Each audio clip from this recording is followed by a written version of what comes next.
With the war seemingly winding down, Nanami begins to question her and Ryo's ongoing involvement.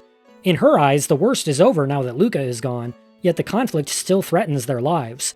She tells Ryo that they could just abandon it all, find a quiet forest, and build a peaceful cabin together.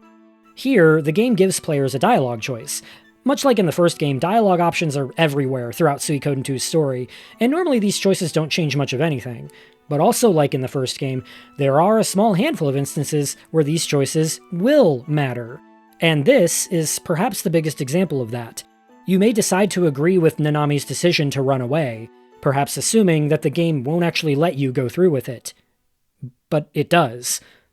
If you agree with Nanami, she and Ryo skip town, leaving only a note behind to assure the others that they haven't been murdered or kidnapped.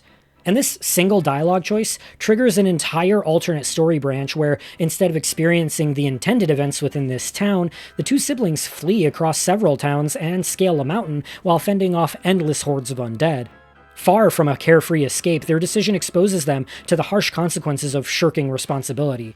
Necklord continues his terror, former allies fight without their support, and towns remain terrorized and vulnerable. And now the two are seeing the horror from the ground level. Eventually, the two do reach a small cabin and, for a little while anyway, attempt to pretend that life is normal, even as zombies continue to roam nearby. That is, until Flick and Victor find them, sympathetic to their anxieties but disappointed in their decisions. Shu, however, is less forgiving. He slaps Ryo and explains that one of their generals died due to his absence. Nanami and Ryo's attempt to escape didn't magically lead to peace. It only brought about further death and suffering.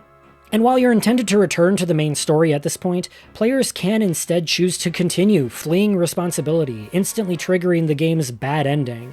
A single static image of a cabin in the woods with no real resolution. You don't even get to see the credits. It's a stark narrative statement. Choosing the easy way out comes at a cost, and in that moment, the game asks the player, "Are you proud of yourself?"